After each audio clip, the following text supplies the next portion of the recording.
there's a need for us to be intolerant to the evils that will manifest at the different levels of our society. The tribalism, the decoloniality, SGBV, these are things that we should consciously always be aware of and reject forthright. Good morning, everybody. Welcome to our third edition of our reading group for 2021. And my name is Dr. Ndeulipula Hamutumwa, and I'm honored to be the moderator of this important session once again. And this session that we are in will be facilitated or will be convened by Daisry Mathias, the advisor to the President of the Republic of Namibia on youth matters and enterprise development in the Office of the President. I would like to reiterate once again that the objective of the reading group is to promote the literacy arts and continue learning through the culture of reading. Daisry today will be reading one of the most classic artwork of the 21st century, The Things Fall Apart by the renowned Chinua Achebe. This session will strictly be for 1 hour, and I will encourage you to drop your comments, your questions. At the same time, also, for those that have read the book, to please share with us some of your classic proverbs that are written in the book, so that you can share what are some of the learnings that you have learned through some of those classical proverbs.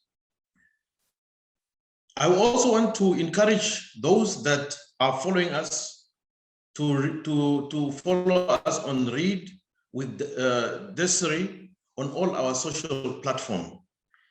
Whilst we are still in the celebration of Africa Day, I would like to say happy belated Africa Day, and may we continue to nurture and water the roots of Africa so that Africa can continue to be the hope of the weak, the marginalized, as well as the downtrodden.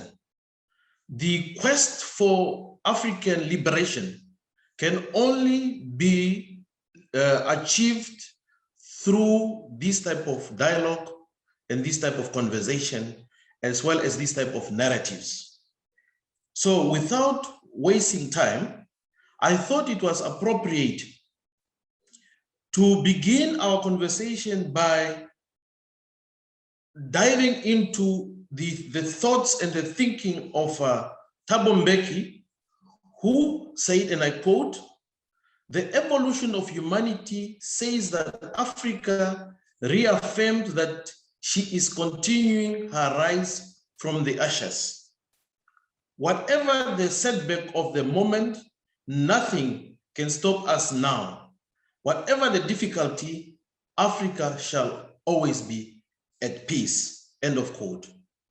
So it is therefore my honor to invite my dear sister Daisry to dive into the book so that you can share with us and read the book for all of us. So Daisry, without wasting time, the floor is yours, my sister. Thank you very much, Ndeulipula, and very good morning to our friends who are joining us from near and far. Today marks our third virtual reading group since we started in March this year, and we're exploring the modern African literature context. And it has been a good time thus far. We are learning and we're sharing together. So I welcome all of you to the May session in which we are going to interrogate culture, its evolutions, and the forces that are shaping it, essentially the influences that are driving and propelling our modern day culture. As a recap from last session, we enjoyed Aikwe Arma's The Beautiful Ones Are Not Yet Born, which is a profound novel that compels us to reflect on and to examine our own societies that we're living in by painting a picture of the post-independence Ghana at the time and capturing the disillusionment of that era, of that decade. we are still at the beginning. We are still exploring the foundations and the context of formation of our African culture and identity. And that is why today we're still in West Africa, in Nigeria.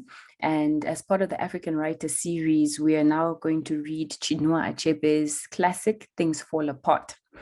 As an introduction to the author and to the book that we're reading today, I must share with you and admit that it's my first time actually that I read Things Fall Apart, believe it or not.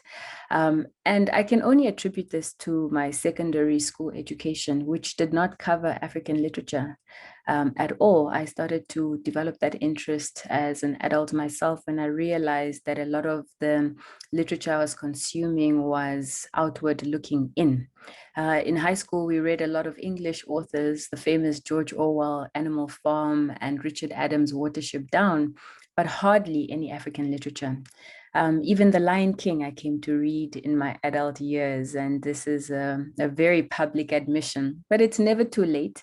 And that is partly why we're kicking off our series with modern African texts, because it is important to read, to understand, and to appreciate our own first. So the author of today, Chinua Achebe, was born in 1930 in the eastern part of Nigeria. And growing up, he found himself at an intersection of two role models, two father figures in his life that raised him: his own biological father, who had converted to Christianity and was a catechism teacher, and his grand uncle, the man who raised his father, who was an unrepented heathen. And Achebe, as a young boy, was exposed to both the Bible, the gospel, and also the mores and the cultures of the southern Eastern Igbo people from which he descended. So he lived at this crossroad of cultures for the greater part of his life. And to a large extent, it is what informed and added to the potency of the worldviews that he shaped when he decided to challenge some of the societal norms through his landmark work, Things Fall Apart. At the age of 23, he obtained a degree in English from the prestigious university called the University College in Ibadan. And he started writing this manuscript for Things Fall Apart in 1955 when he was 25 years old. And it's a work that took him 2 years to complete. He labored day and night, and every spare moment he got, he put into drafting this manuscript. Eventually, he sent it to England to be typed. And through the support of a colleague, he managed to receive his typed manuscript back in 1958, and it was published as we know it and have it today. It is among one of the first novels on the continent that was written in English by an African and on Africa, speaking to the interior of the African character. And the title of the book, Things Fall Apart, is named, or was inspired from a poem by the Irish poet called W.B. Yeats. And this debut novel actually has 2 sequels. It's continued into a trilogy. The next work is called The Arrow of God, and another one is called No Longer at Ease. But Things Fall Apart is definitely the landmark work of Chinua Achebe, and the one that has announced his work as a literary artist. From different authors, another sequel to Things Fall Apart is The Purple Hibiscus by the young Chimamanda Ngozi Adichie. The Purple Hibiscus chronicles a different era in Nigeria, about 30 years after Chinua Achebe's Nigeria, and she chronicles a post-independent Nigeria and completes really the story of Nigeria's pre- and post-independence. And later on in our series, we do intend to read one of Chinamanda's books, and I think you can guide us which one. We can make a selection collectively, whether we should read The Purple Hibiscus or read Americana. Both of them dealing a lot with cultural identity as Africans. So let's get into the book review. A little bit about where we are on the continent, what is happening at this point in time that Chinua Achebe is writing this book during the late 1950s. As you are aware, in 1884-85, the Berlin Conference was convened by Chancellor Bismarck. And this was really an alliance of expansionist European powers who partitioned off and, divided African nations into colonial empires.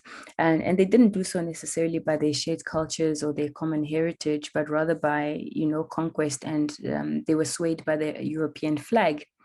And this is what sparked the scramble to Africa, which was considered to be a treasure trove and ushered in the era of colonialism. The late 1950s and the 1960s on the continent became the era of independence and the rise of sovereignty. The first country on the continent to receive her independence was Ghana, which was previously called the Gold Coast. And after that, Nigeria and many other countries, the winds of change started to sweep over. So that is what explains why our previous novel by Aikwe Arma, I think The Beautiful Ones Are Not Yet Born, and this one, Things Fall Apart, are so preoccupied by colonialism and the social and the political decay of that time.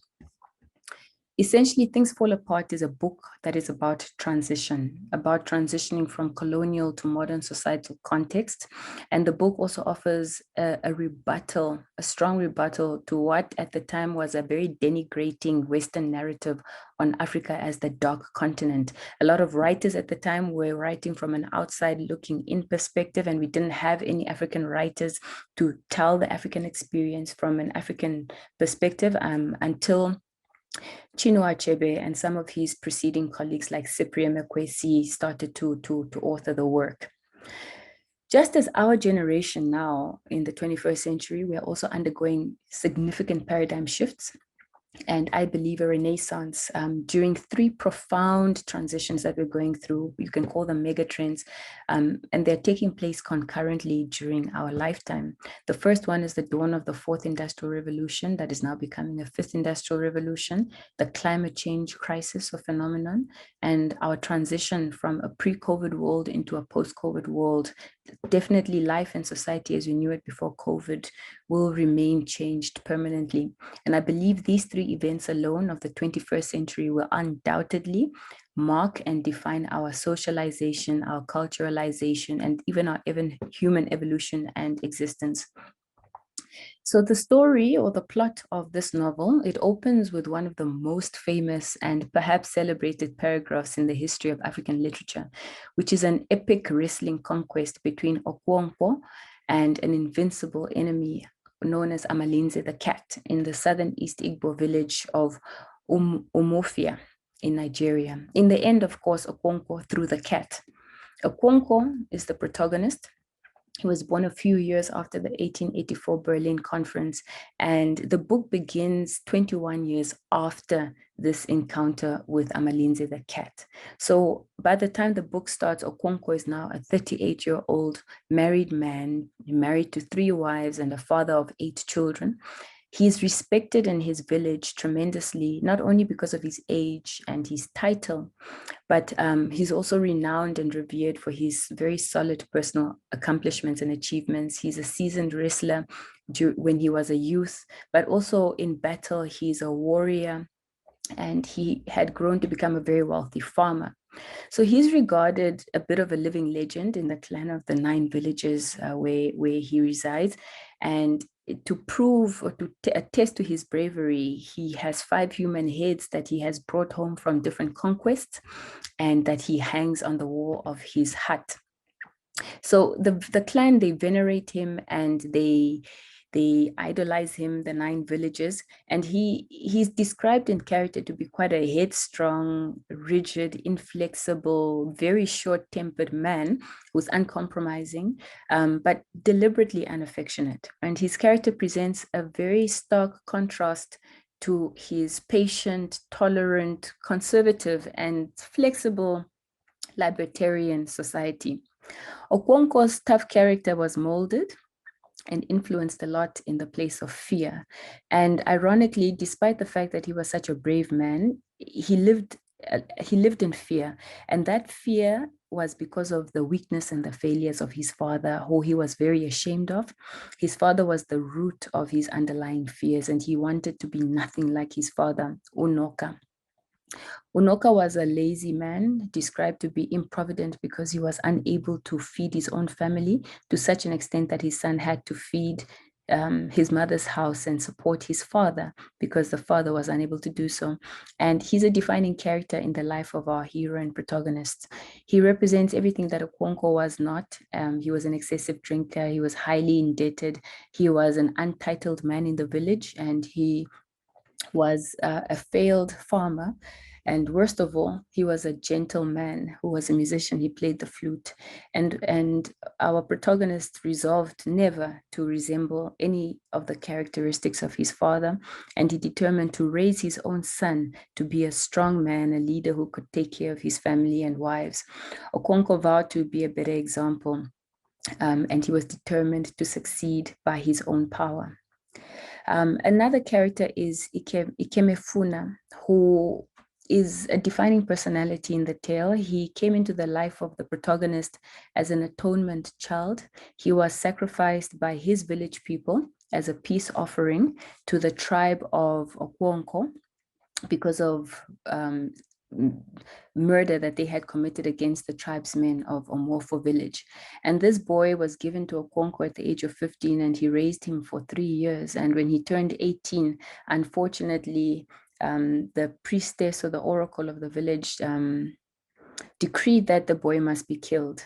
Regrettably, and the error, I believe, of the protagonist was that he took a hand in the murder of the boy under instruction of his gods, but again, really compelled out of fear, because he did not want to find himself perceived to be weak or afraid. Okonkwo suffers another tragedy with the accidental shooting and killing of one of the senior tribesmen's sons. And this is a punishable act, and Okonkwo finds himself banished into exile for 7 years. Around this time, missionaries arrive and they request to build land, request for land to build a church. And Nwoye, who is the eldest son of Okonkwo, he leaves his father's house and compound to join the creed and to join the church as a new convert. He becomes a Christian. The missionaries become well established, and Okonkwo returns and wants to fight them together with his collaborators. But they are protected by law as they are established by the British government, and his efforts to fight them backfire. Their efforts to destroy the church are futile, and as a result, Okonkwo and his collaborators become imprisoned. Rather than subjecting himself to what he considered to be colony and submission to a white man, he opted to commit suicide.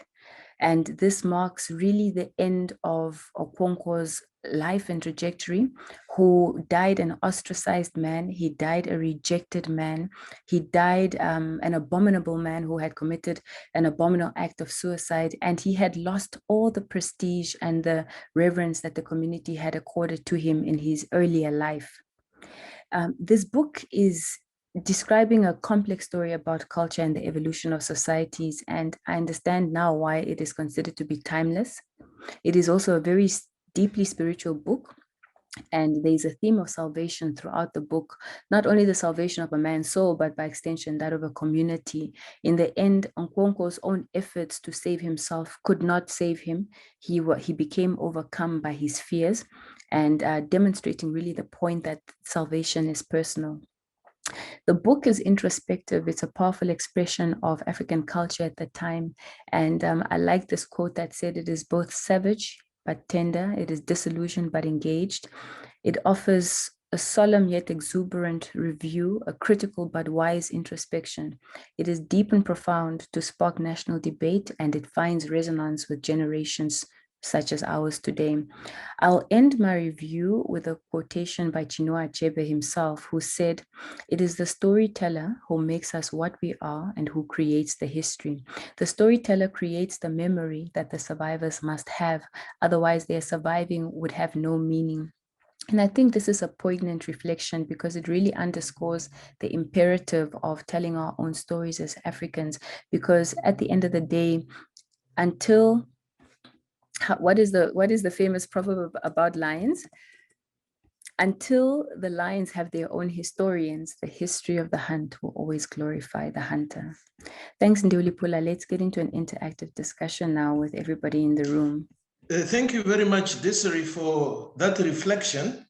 I must say that when I was reading the book, I was really intrigued by this deep notion of culture, the African culture, and the conflicts that culture and religions was at play. But this, I think as a follow-up, I thought I should have probably asked you, maybe for the benefit of the participants, maybe if you can just really just tell us what is the importance of the title. You know, the title speaks volume. And is there any reference in the novel that explains the title? Maybe if you can just probably share some thoughts on the title.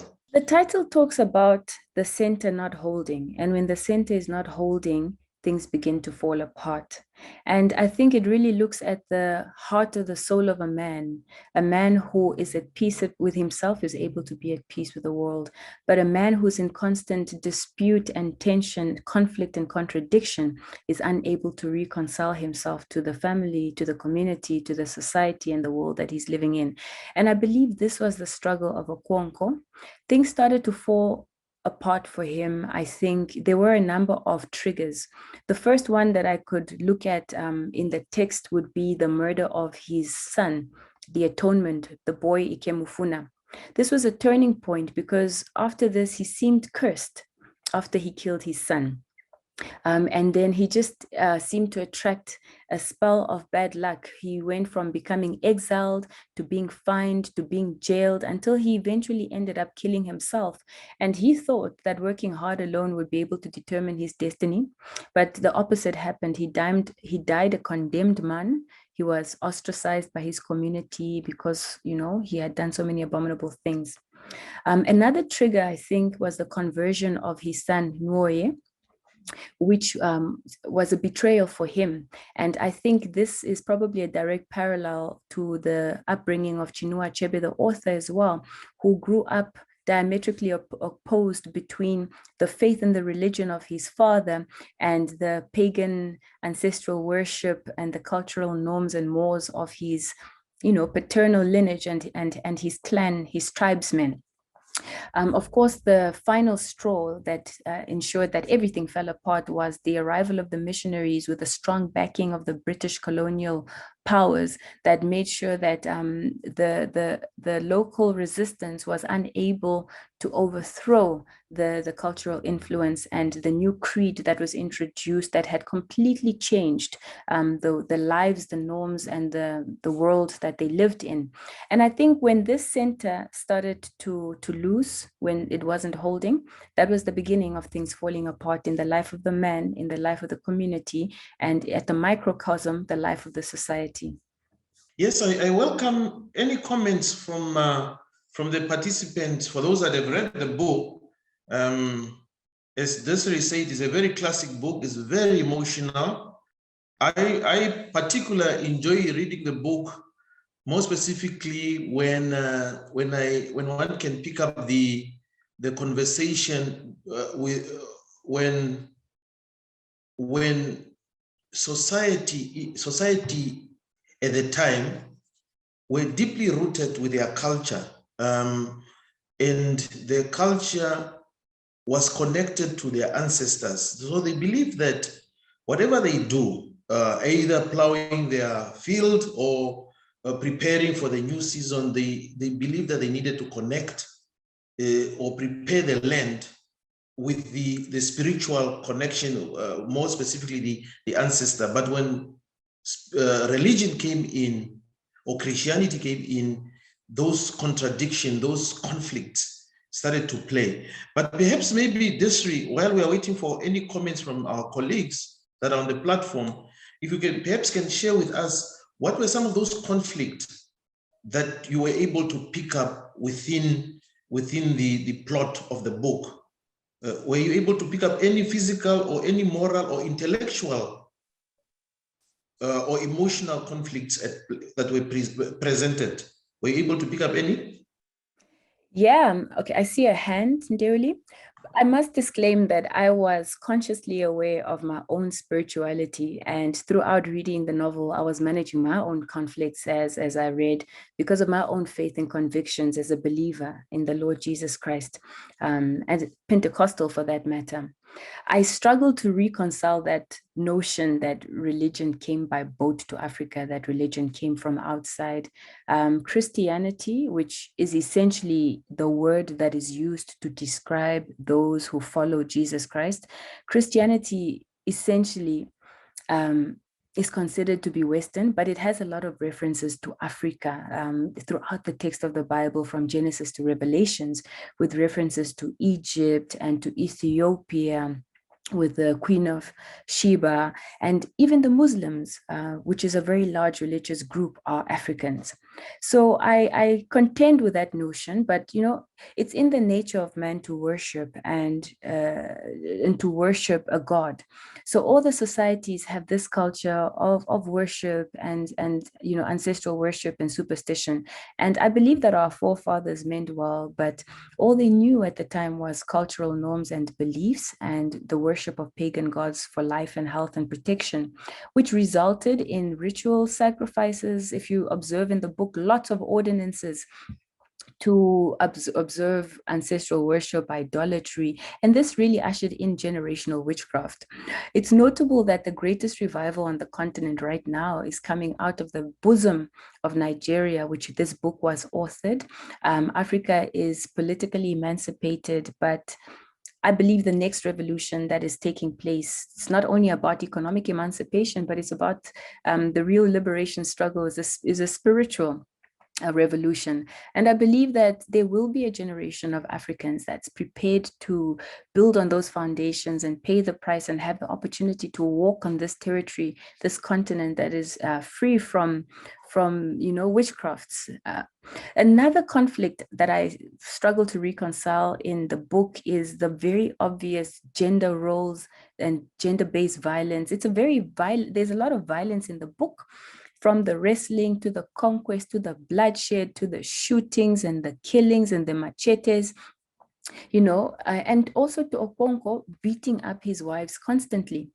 There were a few contradictions and double standards that were visible, from a domestic violence point of view, because as much as it was acceptable to Okonko and the community generally tolerated that kind of treatment of the husband to his wives, it was not acceptable to the culture when it was perpetrated during the Peace Week. And you will agree with me that it should not be tolerated under any circumstance, not only during Peace Week. There were shows of masculinity, a man who was not able to show his affection. The only emotion that we could ever sense from Okonko was his palpable fear of failure. The gender roles, Okonko beating his wife to a pulp because she failed to deliver his lunch at the set hour that he needed to eat his meal. But the story also depicts the culture of control of women by men, where women are restricted in their enterprise. They could only farm certain crops and leave the yam farming to the man, and because that was a man's job. And these beliefs and practices are actually till today what are driving the imbalanced power dynamics in our societies that often result in violence in our homes and communities.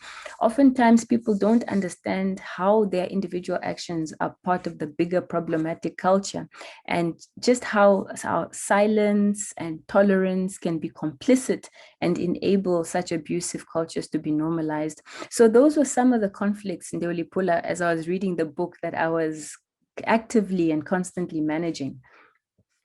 That's a very good comment from Dion. That is deep. Spiritual revolution. I would like to understand more about the spiritual revolution. I think education will be key in dealing with ignorance. Daisry, you indicated there was a hands up. Are we allowed to bring the participants in to make a comment on this platform? I would encourage written submissions just to manage time, unless that individual can really keep it succinct, but written submissions are encouraged. Okay. So Daisry, while we're talking about the conflict, I was more particularly interested, Daisry, to really understand. I mean, now we spoke about the book, we spoke about the conflict, we spoke about the contradictions at play. How does the storyline speak to the reality of the 21st century? How does it really reconcile with the 21st century? Ndeuli, I think this story is teaching us, the central theme is about how paradigms are constructed in a society. And through the characters and the plot, Achebe is masterfully illustrating the pillars that uphold a society and their role in the social context. Our ability to deconstruct or to redress any existing patterns of harmful cultural practices or existing patterns of thinking can only be achieved at the same level that created them. So he compels us to revisit the forces that shape our societal paradigms. And one or two that he's outlining is socialization and culturalization, which is how the family is raising its children. In his book, it's a polygamous setting. There are very clear gender roles.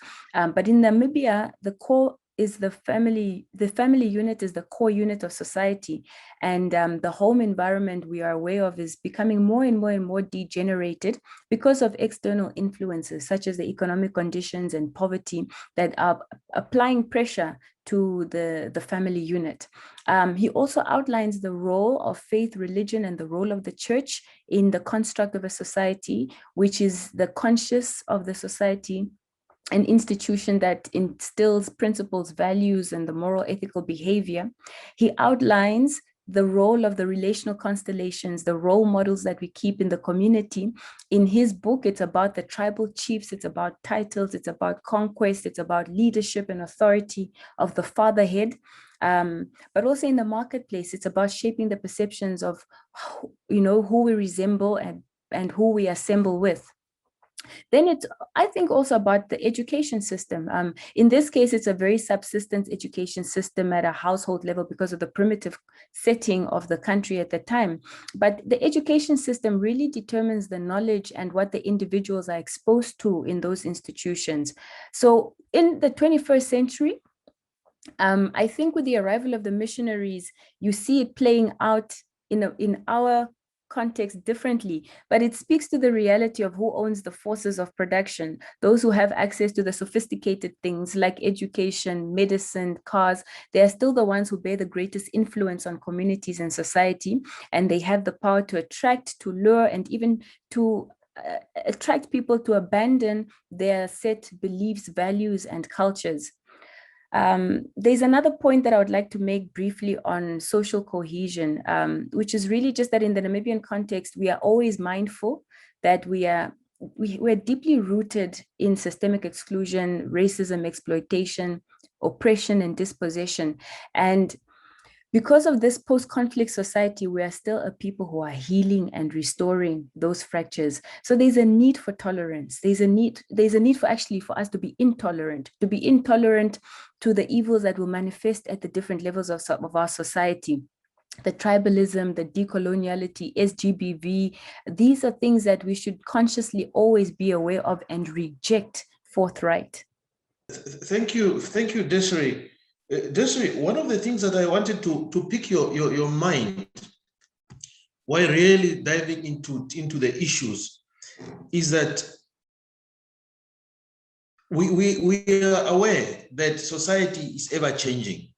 And I think you narrated very well. And I think perhaps maybe the question that I want to pose to you is, how can the fourth industrial revolution architecture draw lesson from this novel? The times that we're living in are changing, and they're changing even more faster with the leapfrogging in technologies every 18 months. And I believe it's now more important than ever before. It's now more urgent to deconstruct, the untangling of the production of knowledge and technology. So, the notion, the school of thought on decoloniality becomes very real in the fourth industrial revolution, because it's important that technology looks like Africans, sounds like Africans, understands Africans and our lived experiences and our ways of life, and that technology is developed to be contextually relevant to an African experience. I mean, if I just have to use Siri, for example, sometimes you'll speak to Siri and she will not understand your pronunciation because she's not programmed that way. But we're also looking towards pluriversal futures.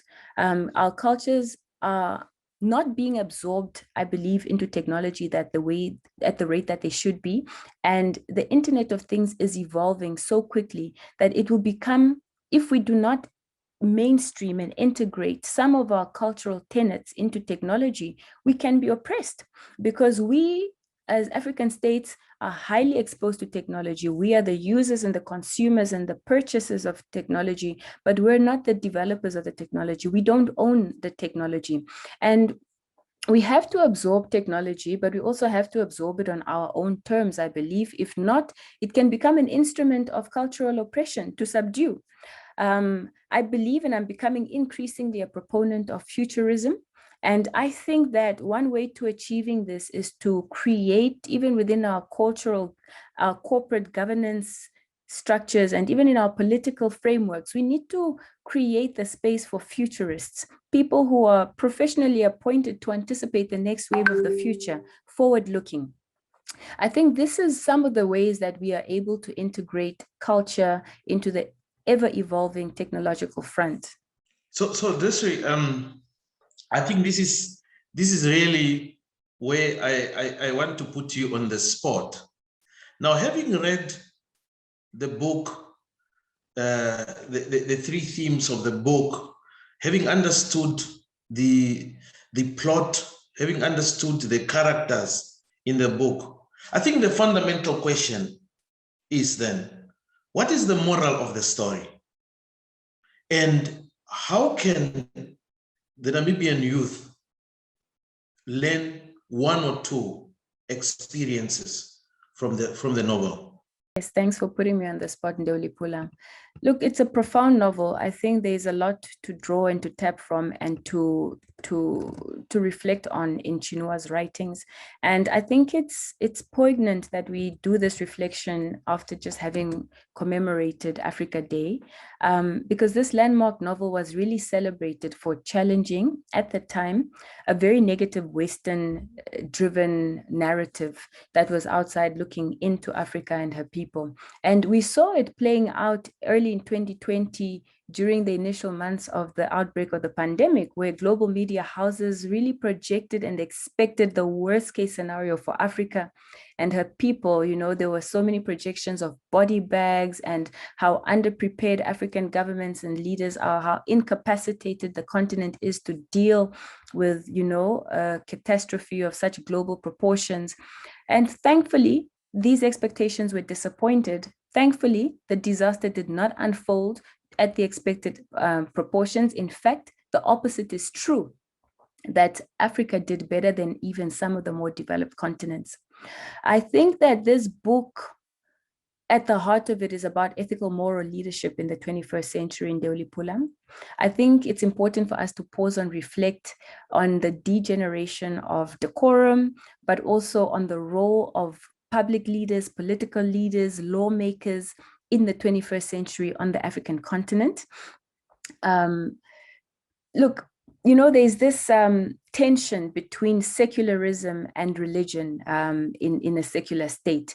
And while the state is not a religious institution, the laws that are passed by our parliaments become a mirror reflection of our common societal values. The laws that, you know, we create depict what our society considers to be right and wrong. The law is about imposing a moral standard of right and wrong.